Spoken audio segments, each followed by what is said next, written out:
La situation en Ukraine qui sera débattue aujourd'hui à l'Assemblée nationale. Avec cette question, faut-il saisir les avoirs russes pour financer la défense ukrainienne ? Le ministre de l'économie, Éric Lombard, s'y oppose, estimant que cela pourrait menacer la stabilité financière de l'Europe.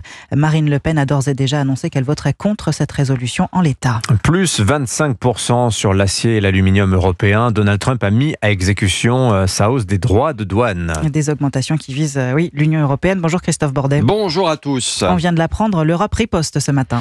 Oui, ça va être œil pour œil, dent pour dent, promet la présidente de la Commission européenne, Ursula von der Leyen, ne prend pas de gants avec Donald Trump ce matin et promet des droits de douane identiques à ceux appliqués par les États-Unis depuis quelques heures sur l'acier et l'aluminium, c'est-à-dire à hauteur de 25%. La Commission européenne estime que les mesures américaines affecteront 28 milliards de dollars de marchandises, soit 26 milliards d'euros.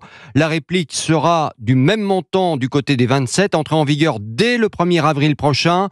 Les produits concernés iront des bateaux au Bourbon en passant par les motos. On pense bien sûr à la fameuse marque de moto Harley-Davidson.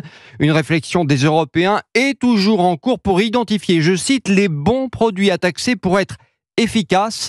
Dans son communiqué, l'Europe regrette profondément les mesures décidées par le président Trump et rappelle que les droits de douane sont des taxes, elles sont mauvaises pour les affaires et encore pire pour les consommateurs. Merci Christophe Bordet.